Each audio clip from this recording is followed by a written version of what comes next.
Alors, on demande de rechercher l'aire de la surface plane définie dans un repère orthonormé par l'ensemble des points qui sont les couples xy avec y plus petit ou égal à 6x moins x carré et y plus grand ou égal à x carré moins 2x. Alors, pour ça, je vais faire l'étude des deux courbes. Bon, vous savez très bien que c'est des polynômes de second degré où il manque le terme indépendant pour chacun.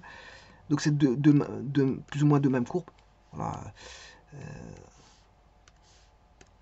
Donc, c'est une fonction polynôme du deuxième degré manquant le terme indépendant. Voilà. Alors, le premier, le voici. Moins x carré moins 6x. Et le second, le voilà. Bon, je cherche d'abord les racines. Les racines, bon, il n'y a pas besoin de faire le delta. Il suffit de mettre en évidence, voilà, le x. Vous ressortez le premier, x fois x moins x plus 6 égale 0. Ce qui veut dire que moins x égale 0. D'une part, x égale 0, c'est le produit nul. Hein, et la seconde part, c'est que x égale 6. Donc les racines, c'est 0, 6. Donc sur l'axe des x, c'est 0, 0 et 6, 0. Voilà le point A et le point B. Alors, je fais la même chose pour les racines de x carré moins 2x. Donc, j'ai traité ça, j'ai traité celui-ci. Les racines, c'est 0,6. Et maintenant, je vais traiter celui-ci. Les racines, c'est 0,2. Je fais la même chose. Hein. X égale 0, x moins 2 égale 0. X égale... Donc, vous avez bien les racines x égale 0 et x égale 2. Donc, les racines, c'est 0, 0 et 2, 0.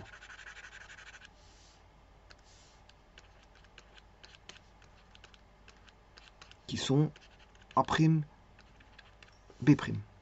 Ensuite, je cherche, pour la première ici, je recherche l'axe de symétrie.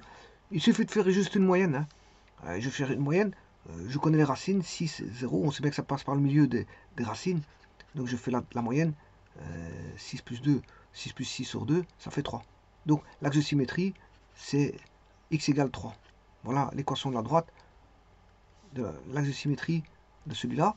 Et pour le second, qui est y égale x carré moins 2x, l'axe de symétrie, ben je fais la même chose, c'est 0 plus 2 sur 2, ça fait 2, ça fait 2 sur 2, ça fait 1. Donc la droite, c'est l'axe de symétrie, c'est x égale 1.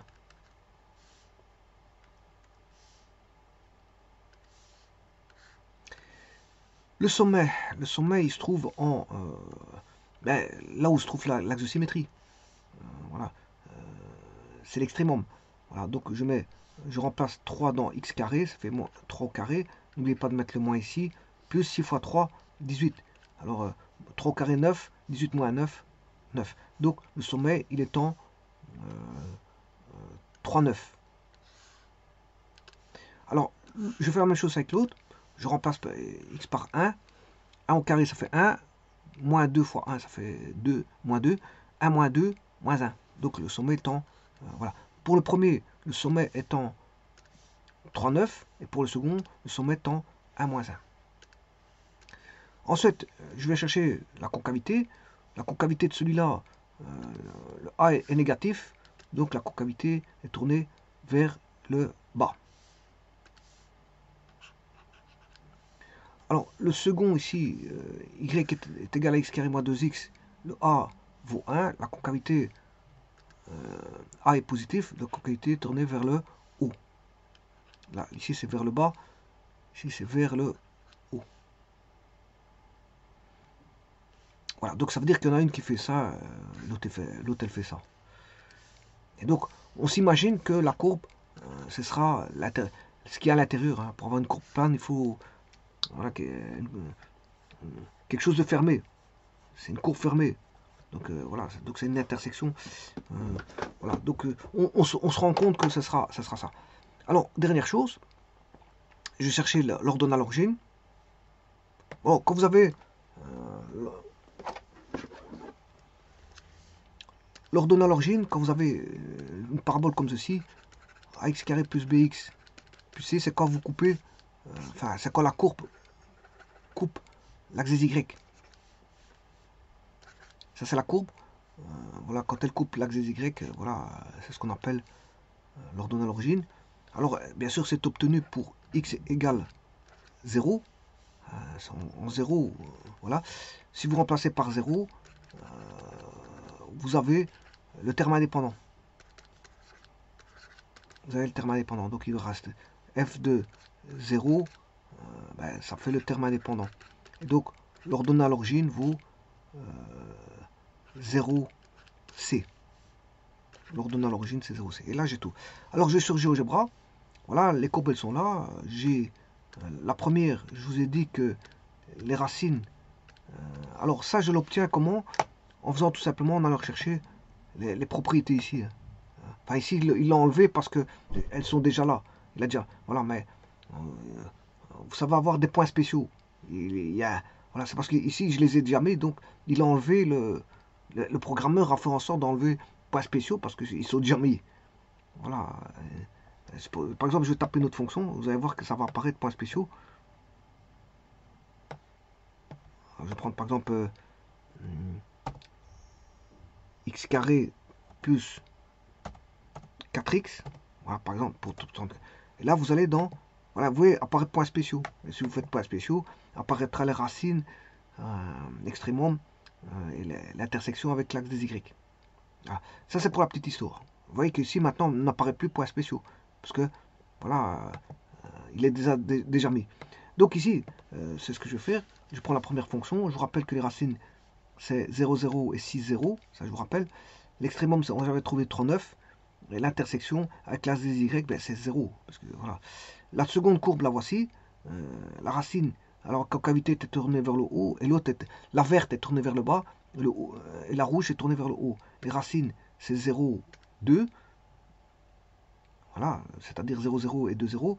L'extrémum, il est en ici, donc en 1, moins 1, et vous avez l'intersection avec l'axe des y qui est en 0, 0. Voilà, et vous avez compris qu'il faut chercher l'air à l'intérieur. Hein. Pour avoir une courbe plane fermée, il faut... voilà, on sait bien qu'on aura ça. Mais malgré tout, on va jouer le jeu. On va quand même la définir par rapport à l'énoncé. Mais on sait bien que c'est l'intérieur. Alors, petit instant. Parce que je vais utiliser plusieurs fois cette courbe.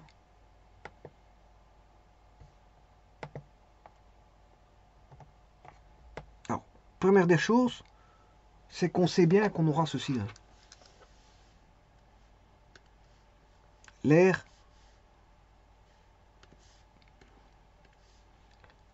ce sera à l'intérieur ici. Ça, vous aurez compris ça. Parce que pour avoir une mesure, pour calculer une aire, c'est l'air d'une courbe plane, il faut qu'elle soit fermée. Donc on sait bien qu'on aura ça.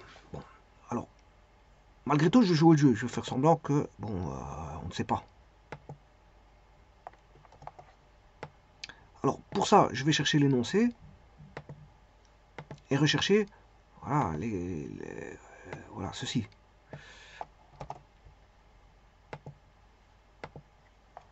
Alors, bien sûr, ça concerne la courbe. Vous voyez que ici, le A est négatif. Le A est négatif, donc c'est la courbe qui est tournée vers le bas. Donc, c'est celle en vert. C'est la courbe en vert.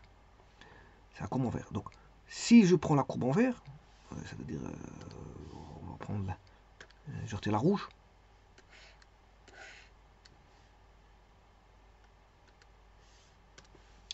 Alors, la courbe en vert, si je prends par exemple le point 10, ou peu importe, hein, 10, 0. Hein, 10, 0. Je remplace là. Alors, la courbe en vert, c'est y égale 6x moins x carré. Ça, c'est la courbe tracée en vert. C'est les points qui vérifient ça. Tous les points qui vérifient 6x moins x carré égale y, c'est la courbe qui est là. Maintenant, je vais voir quand est... Je vais la zoner. Maintenant, je vais la zoner. Voilà, je vais la zoner. Alors, comment faire pour la zoner? Je prends 10, 0. Par exemple, hein, c'est un exemple. Alors, si je fais 6 fois 10 moins 10 au carré, ceci c'est 100 moins 60. 100 moins 60, c'est 40, c'est positif. Donc, c'est-à-dire que j'ai pris, là, c'est la zone positive. Donc, d'office, la zone négative est à l'intérieur ici. Or, ici, on doit prendre les y qui sont plus petits que ça. Les y qui sont plus petits que ça.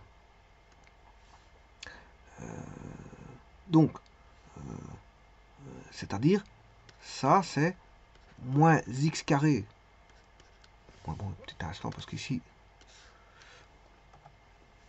ça c'est moins x carré plus 6x,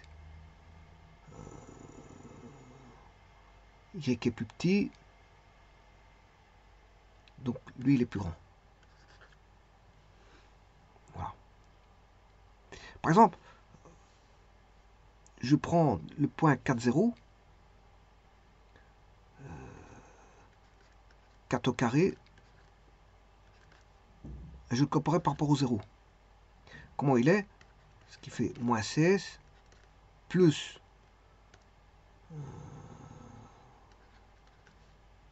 24. Comment il est par rapport au 0? 8, comment est 8 par rapport? Il est plus grand. Donc c'est la zone ici.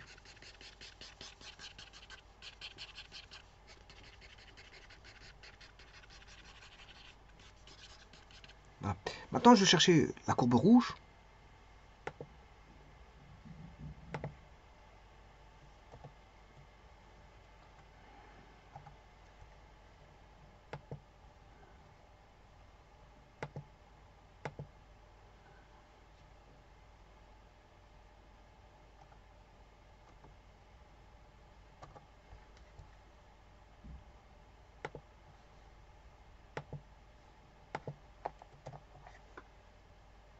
Ah, c'est pas ça.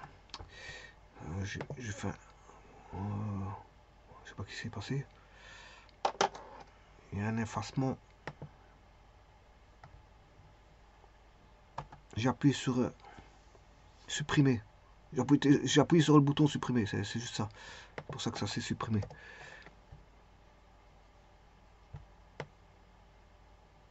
Bon, maintenant, je vais travailler celle-ci, qui est la courbe en rouge, mais qui satisfait à la condition ici.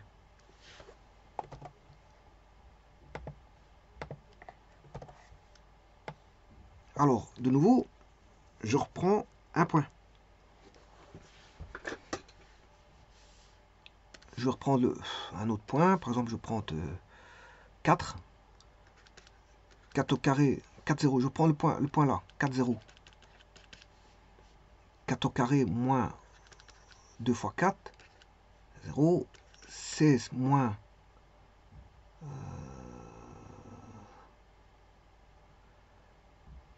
16 moins 8, ça fait 8. 0, il est comment?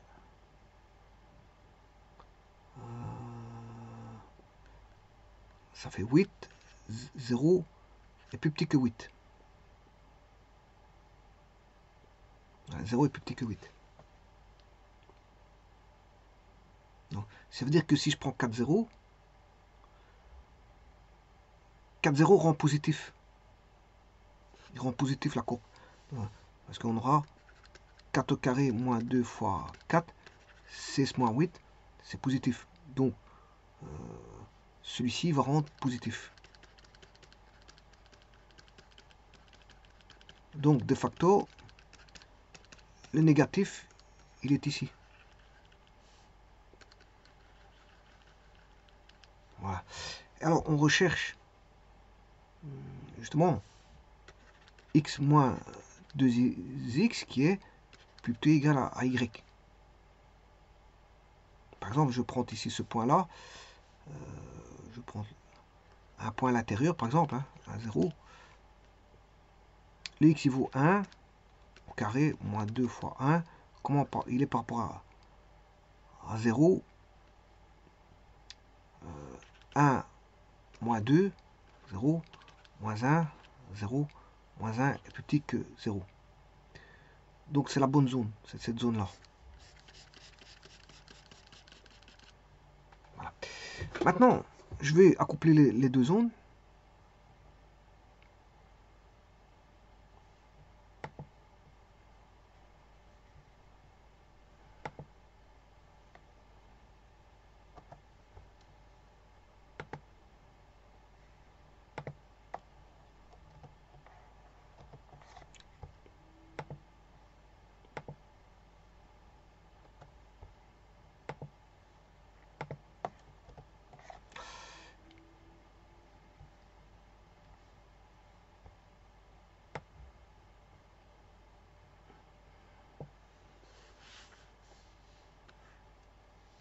Alors, le premier, on dit que la zone,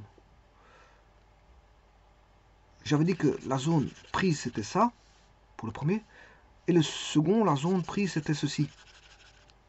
Donc, la zone à prendre, vous aurez compris que c'est la zone ici. Donc je répète, le premier, pour la courbe en vert, la zone à prendre, c'était l'intérieur ici.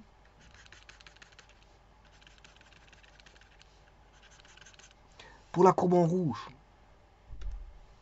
la zone à prendre, c'était la zone aussi intérieure ici.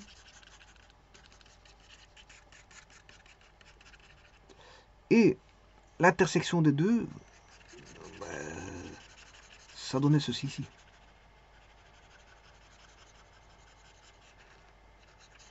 Voilà, donc on sait, je veux dire, ce qu'il faut prendre pour calculer l'intégrale.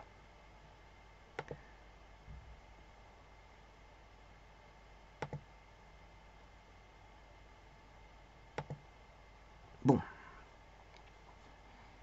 Alors, on va calculer cette intégrale. Bon, je ne sais pas pourquoi j'ai ouvert ça.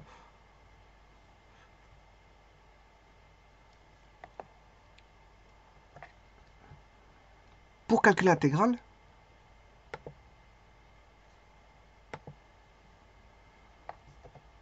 il faut l'intersection, calculer l'intersection ici. Il faut ce point-là. Or, ce point-là, on voit tout de suite qu'il est en 4.